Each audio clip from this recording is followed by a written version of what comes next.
इस खबर के प्रायोजक हैं Lohia Nagar Mount Carmel high school, Gyansthali high school और LMC कम्युनिकेशन। नमस्कार, मैं हूं दिव्या और आप देख रहे हैं आंखें न्यूज 24। आइए सबसे पहले नजर डालते हैं आज के मुख्य समाचारों पर।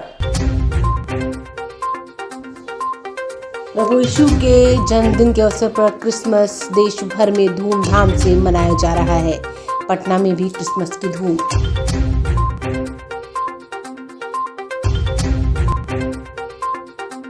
मुंगेर के एक रिटायर्ड फौजी ने गांव के किसानों की परेशानी दूर करने के लिए खुद की राशि से कराया सड़क का निर्माण।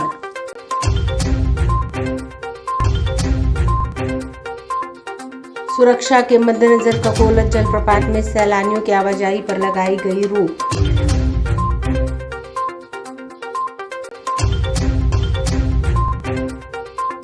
मुंगेर के सरकारी स्कूल में बच्चों को पढ़ाने का अनोखा तरीका, नाच गाकर टीचर देती हैं शिक्षा।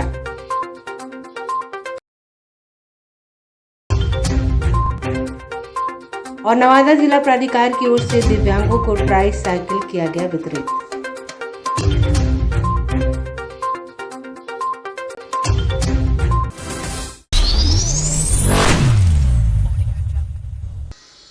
ईसा मसीह का जन्मदिन देश भर में पूरे श्रद्धा और उल्लास के साथ मनाया जा रहा है। बिहार के भी विभिन्न चर्चों में आकर्षक सजावट की गई है। नरकटियागंज में यीशु के जन्मदिन को लेकर नगर के आनंद बाग स्थित कैथोलिक चर्च की सजावट देखते ही बन रही है। प्रभु यीशु के जन्मदिन को लेकर ईसाई समुदाय में खासा उत्साह है। त्योहार के मद्देनजर गिरजाघर की रंगाई धुलाई कर आकर्षक ढंग से सजाया गया। आपको बता दें कि एक समय क्रिसमस का पर्व केवल पश्चिमी देश और ईसाई बहुल क्षेत्रों में भी मनाया जाता था, लेकिन आज यह दुनिया भर में मनाया जाने वाला पर्व बन गया। क्रिसमस पर्व को लेकर ऐसी मान्यता है कि लोगों को पाप से मुक्त कराने तथा पाप को रोकने के लिए ईश्वर ने अपने बेटे ईसा मसीह को पृथ्वी पर भेजा था और ईसा मसीह ने लोगों को पाप से मुक्त कराने के संघर्ष में स्वयं के प्राण त्याग दिए थे। बता दें कि ईसाई धर्म के लोग क्रिसमस के एक दिन पहले यानी 24 दिसंबर की आधी रात से ही क्रिसमस का पर्व मनाने लगते हैं। 24 दिसंबर को आधी रात को चर्च आते हैं और यह विशेष पूजा अर्चना की जाती है और वे पूजा कर प्रार्थना करते हैं और प्रभु यीशु को याद कर फिर दूसरे दिन क्रिसमस की बधाई देते हैं। मैं इधर का Saint Joseph Catholic Church Narkatiaganj का पली पुरोहित हूँ और 25 दिसंबर हम लोगों के लिए, ईसाई लोगों के लिए एक महत्वपूर्ण दिन है। जैसे हम लोग बाइबल में देखते हैं कि ईश्वर ने इस संसार कितना प्यार किया कि अपने इकलौते पुत्र को इस संसार में भेजा, में दोषी ठहराने नहीं लेकिन मुक्ति दिलाने। और उसी पर्व को हम लोग 25 दिसंबर को मनाते हैं। प्रभु यीशु क्रिस्त का जन्मोत्सव का त्यौहार है, हमारे लिए बहुत बड़ा दिन है। और उसके पहले हम लोग बहुत सारी प्रकार की तैयारी करते हैं। गिरजाघर को सजाते हैं, परिवारों में घर के लोग भी अपना अपना परिवार को भी सजाते हैं, एक दूसरे से मिठाई बांटते हैं और जन्मोत्सव की खुशी को एक दूसरे से हम लोग बांटते हैं। और हमेशा मैं कहता हूँ कि ये ना केवल ईसाइयों का पर्व है लेकिन सभी धर्म का पर्व है, क्योंकि ये तो प्रेम का पर्व है। इसी के द्वारा ईश्वर ने हमसे इतना प्यार किया, उसी प्रेम को व्यक्त करने के लिए मानव बनकर इस दुनिया में आए। इसलिए तो हम हमेशा कहते हैं कि ना केवल ईसाइयों का पर्व है लेकिन सभी धर्म का पर्व है, क्योंकि प्रेम का पर्व है। और वही प्रभु यीशु मसीह चाहते हैं कि हम एक दूसरे से शांति से और प्रेम से अपना जीवन बिताएं। ठीक है, तो हम लोग बहुत कुछ तैयारी किए हैं और कल मेला भी होगा। और अधिकांश लोग जो अन्य धर्म के आते हैं अपना विश्वास भी प्रकट करते हैं और सबको हम लोग आदर आमंत्रित करते हैं। और सभी को मैं क्रिसमस की शुभकामनाएं देता हूं और साथ ही साथ कुछ दिनों के बाद नए साल की शुरुआत भी होगी, तो नए साल के शुभकामनाएं भी देता हूं। क्रिसमस को लेकर तैयारियां पूरी कर ली गई है? हाँ, अधिकांश तो इस बार मैंने जल्दी शुरू करवाया था, क्योंकि आखिरी में नहीं तो बहुत दिक्कत हो जाती है, इसलिए तो अधिकांश तो तैयारी हो चुकी है। लेकिन जो हम लोग का मेन पाठ पूजा होता है। तो आज रात को 8 बजे से शुरू करेंगे, 10:30 बजे तक होगा और कल सुबह को 8 बजे की मिसा होगी और शाम को जैसे आप लोग जानते हैं नरकटियागंज के भक्तजन जानते हैं कि क्रिसमस मेला भी।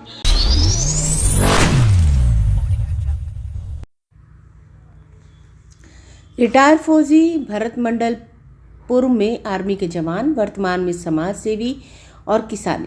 जी हाँ, आप सुन रहे एक ऐसे व्यक्ति की कहानी जो देखने में बिल्कुल साधारण लेकिन सोच देशहित और समाज हित में काम कर लोगों की सेवा करने का जज्बा इनकी विशेष पहचान बन चुकी है। भरत मंडल 1982 से 2008 तक भारत सरकार थल सेना में रहकर देश की सेवा की। वह 2008 में रिटायर होकर अपने गांव बिहार के मुंगेर जिले के सरौना चले आए। गांव आने के बाद वहां की व्यवस्था और कृषि को लेकर वह चिंतित रहने लगे। उनके गांव से सटे बहियार में हजारों एकड़ खेत हैं जहां कृषि करने के यंत्र जैसे ट्रैक्टर, हार्वेस्टर या अन्य उपकरण रास्ता नहीं होने के कारण खेतों तक नहीं पहुंच पाते थे, जिस कारण बीघे के बीघे खेत परती पड़े रह जाते थे। और यही बात रिटायर फौजी भरत मंडल के मन में बार बार घूमती थी, जिसके बाद गांव के ग्रामीण की मदद से उन्होंने 1.5 किलोमीटर तक कच्ची सड़क का निर्माण करवाया। सड़क निर्माण के लिए उन्होंने 4 लाख रुपए की राशि खुद खर्च की। रिटायर आर्मी के जवान भरत मंडल ने कहा कि मैं जब सेना में था कई जगह मेरी पोस्टिंग हुई। मैंने पोस्टिंग के दरमियान पंजाब में देखा कि लोगों के खेतों तक सड़क है और हमारे यहाँ ऐसा कुछ नहीं था। जब मैं रिटायर होकर गांव आया तो मैंने इसी पर काम किया और एक दिन मैंने गांव वालों से बात कर ठान लिया कि अपने गांव के खेतों तक सड़क पहुंचाऊंगा। इसके लिए पूर्व में मैंने विभाग के मंत्री और कई पदाधिकारी से बात की, लेकिन उन्होंने कहा पहले आप खुद से रूपरेखा तैयार किए, उसके बाद हम लोग कुछ करेंगे। जिसके बाद मैंने निजी 4 लाख रुपए खर्च कर 1.5 किलोमीटर की कच्ची सड़क बनाई है। मैं आगे इस सड़क पर अब सरकार से दरख्वास्त करता हूं कि मेरे यहाँ पक्की सड़क बनाएं, साथ ही इसमें नाले का निर्माण हो जिससे लोगों को सुविधाएं मिल सके। वही रिटायर फौजी के कार्य को देखने के बाद ग्रामीण सच्चिदानंद यादव, सुभाष मंडल, गिरीश यादव ने कहा कि भरत मंडल ने अपने निजी पैसे से लगभग 2000 किसानों को बहुत लाभ पहुंचाया है। इसके बाद बनाए गए सड़क से सभी को काफ़ी सुविधा मिल रही है। पहले जो फसल कटने के बाद महीनों खेतों में रह जाते थे, अब सड़क बनने के बाद सही समय पर जुताई, बुआई, कटाई हो रही है और सही समय पर फसल किसान अपने घर पहुंचा रहे हैं। अच्छा काम किया, जो सड़क बनवाया 1.5 किलोमीटर अपना यहाँ से, और सभी किसान, हज़ारों किसान का फ़ायदा है। आने जाने का धान तैयारी होता था तो बैसाख में जाता था, कभी बोआरी करने की ज़मीन रहता है, ज़मीन जैसे है जिसको बाद में लास्ट में करता था उसका ज़मीन परित रह जाता था। इसलिए ये काम इतना अच्छा किया है कि सबको लिए भला भला काम किया है। और ये सरकार से ये अनुरोध है कि इसको पक्की जल्दी से जल्दी कर दिया जाए। सर देखिए, रिटायरमेंट जो फौजी हैं ये तो बहुत बेचारे लायक का काम किए हैं किसान लोग का। जैसे कि अभी बुआई के टाइम में हम लोग अभी बुआई नहीं कर पाते, और फ़र्क हो जाने के बाद जो है कि अभी देखिए ज़मीन में अभी भी चल रहा है, ट्रैक्टर चल रहा है, तो बुआई हम लोगों का अच्छा से हो रहा है। और ऐसे तो हम लोगों को बहुत परेशानी करना पड़ता था। अब कितनी सुविधाएं मिल रही है? अब तो लग रहा है सर, ये देखा जाए तो अभी तो लगता है कि आधा हमको मिल गया है, क्योंकि गाड़ी जब सारे सामान लेकर के आ जाती है तो हमको लगता है कि आधा हो गया है। प्रेरणा जो है मैं पूरे देश घुमा हूँ। अब पूरे देश को मैं देखते हुए, पंजाब नहीं देखते हुए सोचा कि अब ये सब करना पड़ेगा इधर, क्योंकि अभी धान काटने के लिए कोई भी चीज़ होगा यहाँ कोई हथियार यहाँ पहुँच नहीं सकता है, क्योंकि रास्ते नहीं है। जो कि इसमें आके किसी के रिपर भाई फलना चिलना ये जो क्या बोलते वो आके काट सके किसी के। पंजाब में कितना सुखी है ये आदमी किसान ने, यहाँ पर कुछ भी नहीं, अपना बोझा ढो के 4 किलोमीटर तक 2 किलोमीटर तक ले जाता है। उसको यहाँ देखते हैं कितना बड़ा बिहार है, खेत है, कितना बड़ा दूरी है। मैं भी खुद अपना घर यहीं पे बनाया हूँ, यहीं से मैं पैदल जाता हूँ, पैदल आता हूँ। रास्ते नहीं तो क्या करेंगे, ये सोच करके के भी हमने इसका निर्माण करवाया। उसके बाद सभी मंत्री यानी को दिए हैं, सबके पास पहुँच रहे हैं, लेकिन कोई अभी तक इस पर ध्यान नहीं दिया है। करवाए काम बनाया है। ये जो है अभी करीब 1.5 किलोमीटर के लगभग तो पूरा हो गया, और आगे बढ़ेगा, इसको आगे भी प्रक्रिया है इसका। लेकिन तब तक जो है समय वर्षा का सीजन हो गया था तो काम रुक गया था उस समय। उसके बाद जो आगे से भी प्रक्रिया एक प्रखंड से दूसरे प्रखंड को जोड़ने की प्रक्रिया है कि इस रोड से आम आदमी भी सब इसी रास्ते जाएगा, क्योंकि जो भी उस गांव से जा रहा है वो 5 किलोमीटर 6 किलोमीटर घूम करके कभी भी यहाँ पर आएगा। देखबे कर रहे हैं एरिया, देखिए चारों तरफ का एरिया। पक्की सड़क बनाए हैं? कच्ची सड़क हम बनाए हैं, अभी तो मिट्टी की वर्क हो रहा है अभी इसके ऊपर। सरकार से क्या मांग है? सरकार से मांग है कि इसको जो है कम से कम इसका जो है पक्की सड़क कर दिया जाए, ईटा पत्थर अन्य जो है इस पर लोड कर दिया जाए, जहाँ जहाँ पुलिया है वो पुलिया को निर्माण किया जाए, जो कि आदमी को आने जाने में दिक्कत नहीं हो, गाड़ी छकड़ा आराम से वर्षा के बीच समय आ जाए यहाँ पे। यही है सरकार से रिक्वेस्ट। और हमको आगे क्या करना, रोड कम से कम बन जाना चाहिए, और बाकी तो नहीं है कुछ सरकार से कहना। इसको रोड जो है अच्छा से बना दे, जहाँ जहाँ पुलिया है, जहाँ नदी है वहाँ पुल लगा दे। आपका? मेरा नाम भरत मंडल है और मैं एक्स फौजी हूँ, मैं समझे ना। मैं भी इलेक्ट्रिकल मैकेनिकल इंजीनियर से मैं आया हूँ यहाँ पे। उसके बाद सभी के देखा, पंजाब घूमा तो बहुत मेरे को खुशी है उस प्रांत में रहे कि वहाँ पर कितना अच्छा सिस्टम है, और हमारे बिहार में ऐसा सिस्टम क्यों।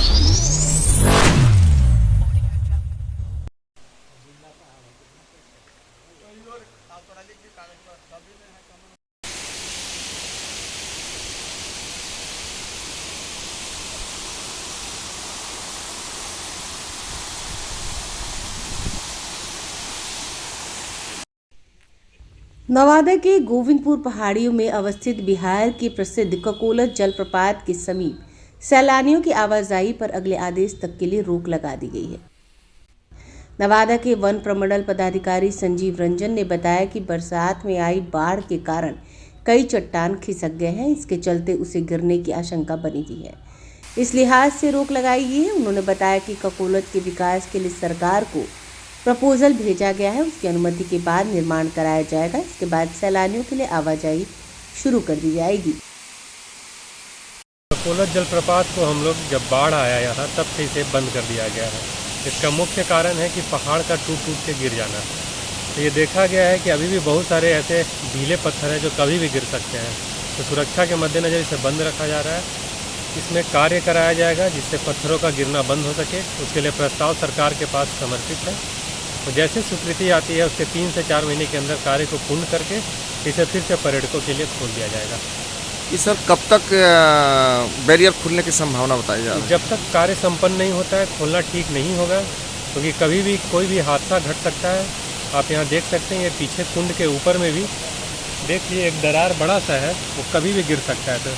तो पर्यटकों के लिए ये सुरक्षित अभी नहीं है, इसलिए हम लोग चाह रहे हैं कि कार्य पूरा हो जाए, उसके बाद ही हम मिल सकते हैं। बहुत सारे लोग यहाँ बेरोजगार हो रहे सर, ककोलत पर आश्रित थे, तो इस लेकर के बहुत सारे लोग बोलते हैं कि ककोलत बैरियर ही खुल जाता तो नीचे पर्यटक लोग भी आनंद उठा सकते हैं। ये ककोलत के साथ देखा गया है कि लोग जब भी आते हैं तो वो नीचे नहीं, वो ऊपर ज़रूर आते हैं। फिर एक बार यहाँ भीड़ हो जाती है तो उसे नियंत्रित करना काफ़ी मुश्किल होता है। तो इसीलिए नहीं खोला जा रहा है कि एक बार खोल दिया जाएगा तो लोग ऊपर ज़रूर आएंगे नहाने। और जैसा कि आप सीढ़ी पे भी देख रहे हैं कि पत्थर गिर रहे हैं, ये सीढ़ी भी सुरक्षित नहीं है कि लोग आएँ और जाएँ, इसीलिए बंद रखा गया है। समाचारों में वक्त हो चला एक छोटे से अंतराल का। I am Shalini Singh, principal of Lohianagar Mount Carmel School. Here in our school, we give best education and good environment to our students, where they can learn well. We provide here well-equipped lab, well-equipped, well-stocked library. We have here well-trained teacher also. We have a sports playground for cricket, volleyball, football, and also provision for indoor activities. So we have here security system, information and communication technology. So we have all facilities here in our school where students feel comfortable and secure.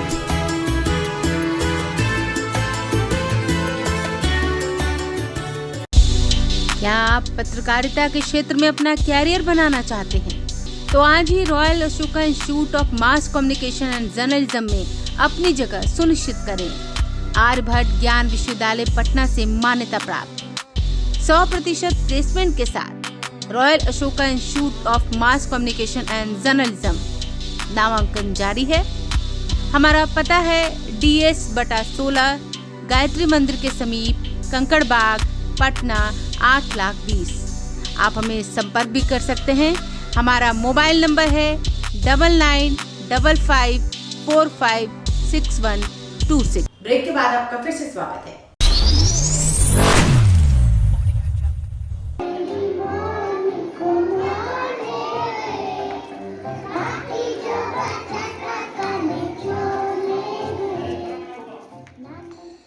Munger मुख्यालय के गांव तेरासी में अवस्थित मध्य विद्यालय तेरासी देवटोला में पढ़ाई का तरीका ही बहुत अलग है। यहाँ के प्राइमरी सेक्शन के बच्चे नाचते गाते हुए पढ़ाई करते हैं। ये बच्चे क्लास में बैठकर तो पढ़ते हैं, पर स्कूल के परिसर के मैदान में गुनगुनाते धूप में अपनी शिक्षिका के साथ डांस मस्ती के साथ चीज़ों को सीखते भी हैं और उसे याद भी करते हैं। स्कूल टाइम में साउंड बॉक्स पे विभिन्न तरह के गानों के आधार पर बच्चों को हंसते खेलते डांस और मस्ती में शिक्षिका के द्वारा बच्चों को आसानी चीज़ों को समझा बुझाकर याद करवा रही है। स्कूल की शिक्षिका रिंकी शर्मा ने बताया कि यहाँ बच्चों को एक्टिविटी आधारित शिक्षा दी जाती है, जिसमें बहुत सारी गतिविधियाँ बच्चों के साथ मिलकर की जाती है, जिससे बहुत सी चीज़ों को सीखने में बच्चों को आसानी होती है। इस विद्यालय में प्राथमिक और माध्यमिक क्लास में गतिविधि आधारित शिक्षा को अपना लिया है। इसमें हाथों के इशारे, नृत्य कला और चीज़ों को पहचान कर समझाया जाता है। इस विद्यालय की पढ़ाई का अनोखा ढंग जिससे बच्चों को खुशियाँ देकर विद्यालय आने को मजबूर कर दिया, जिससे स्कूल जाने के लिए बच्चे जिद करते हैं। बच्चों ने बताया कि उन्हें इस तरह से पढ़ना काफ़ी पसंद है और वे हर रोज़ स्कूल आना चाहते हैं।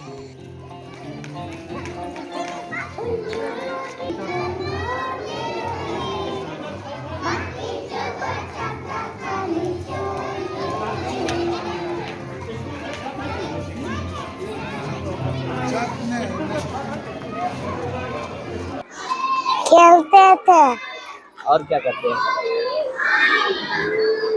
पढ़ते थे। मन लगता है? हाँ हाँ?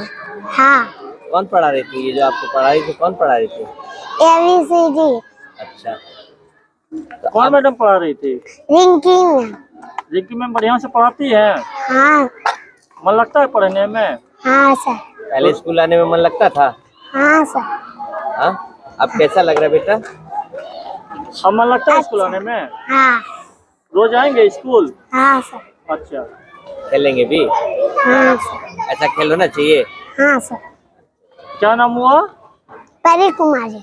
किस क्लास में पढ़ते हैं? 1 क्लास में। कौन सा स्कूल में? पहला। देखिए, सरकारी विद्यालयों में बच्चों को जो है उबाऊ शिक्षा से बचने के लिए हम लोग को जो है FLN के तहत जो है चाहक गतिविधि कराया गया है। इसके तहत जो है हम लोग बच्चों को प्रत्येक दिन नए नए तरीके से बच्चों को सिखाते हैं और बच्चे इससे जल्दी सीखते हैं और रुचि भी लेते हैं, और इसके कारण कि बच्चे विद्यालय में भी टिकते हैं। नहीं तो पहले जो है ना बच्चे बहाना बनाकर भाग जाया करते थे, लेकिन अब बच्चे जो है ये मतलब उनको रहता है कि हम जो है गाना पर नाचेंगे या तरह तरह की गतिविधि होगी, तो इसके लिए जो है वो रुके रहते हैं विद्यालय में। कितनों मतलब तबीयत खराब हो जाए, कुछ हो जाए, थोड़ा देर बैठ के आराम करके फिर भी बैठे रहते हैं। बोलते नहीं जाइए ना घर चले जाओ, तो बोलेगा नहीं, हम थोड़ा सा जो है ना वो जो होगा ना खेल कूद वाला, तो उसमें हम लोग भाग लेंगे, खेलेंगे। इससे बच्चे में संख्यात्मक ज्ञान का भी विकास हुआ है और पढ़ने के प्रति रुचि भी जगी है।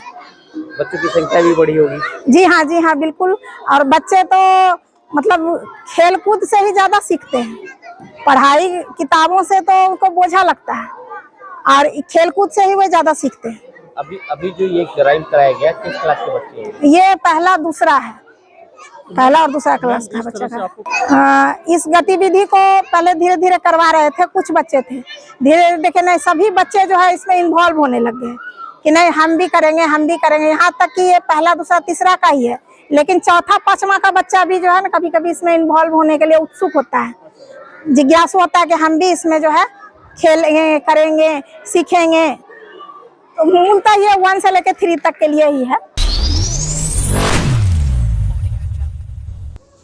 नवादा में आज व्यवहार न्यायालय नवादा में जिला सेवा प्राधिकार की ओर से RM पांडे जिला एवं सत्र न्यायाधीश ने विकलांगों को ट्राई साइकिल दिया। साथ ही उन्होंने कहा कि बिहार सरकार की कल्याणकारी योजनाओं का लाभ दिव्यांग जनों विकलांगों को दिया जा रहा है। जिला जज ने कहा बिहार विधिक सेवा प्राधिकार की ओर से कामगारों के लिए श्रम कार्ड, आधार कार्ड में अगर कोई त्रुटि हो गई हो या उसमें संशोधन किया जाना हो तो बिहार सरकार की तरफ से एक टीम आई हुई है, वह कामगारों के श्रम कार्ड और आधार कार्ड को बनाएंगे।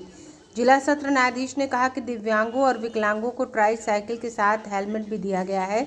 साथ ही उन्होंने कहा कि जिन लोगों का आधार कार्ड नहीं बना है या आधार कार्ड में कोई त्रुटि है वो संशोधन कराना है। साथ ही उन्होंने कहा कि स्वास्थ्य विभाग की ओर से सभी का स्वास्थ्य चेकअप कराना जरूरी है।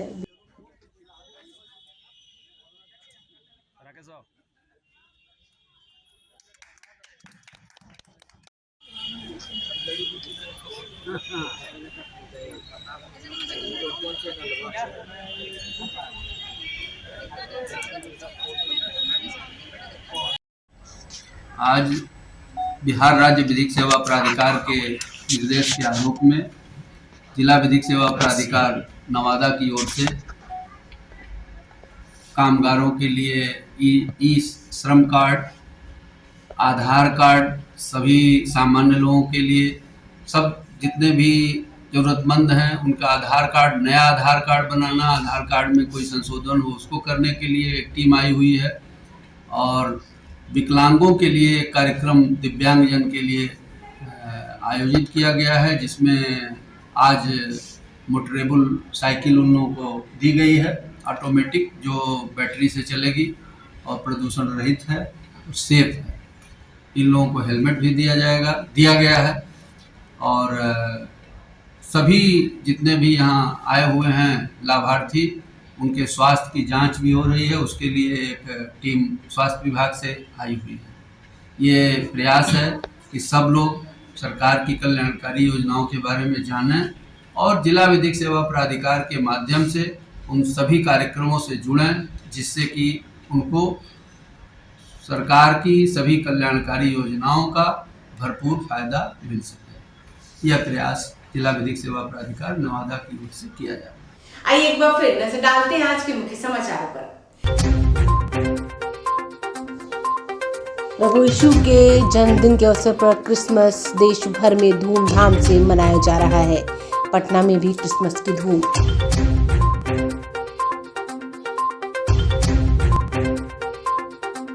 मुंगेर के एक रिटायर्ड फौजी ने गांव के किसानों की परेशानी दूर करने के लिए खुद की राशि से कराया सड़क का निर्माण।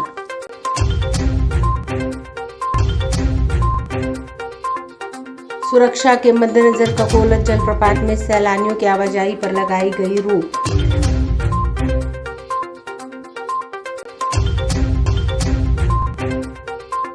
मुंगेर के सरकारी स्कूल में बच्चों को पढ़ाने का अनोखा तरीका, नाच गाकर टीचर देती हैं शिक्षा।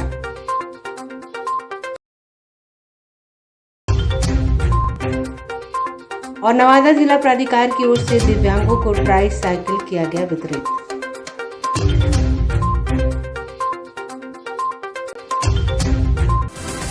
अगर आपने अभी तक हमारे चैनल को सब्सक्राइब नहीं किया है तो हमारे चैनल को जल्द से जल्द सब्सक्राइब करें, लाइक करें, शेयर करें और कमेंट करें।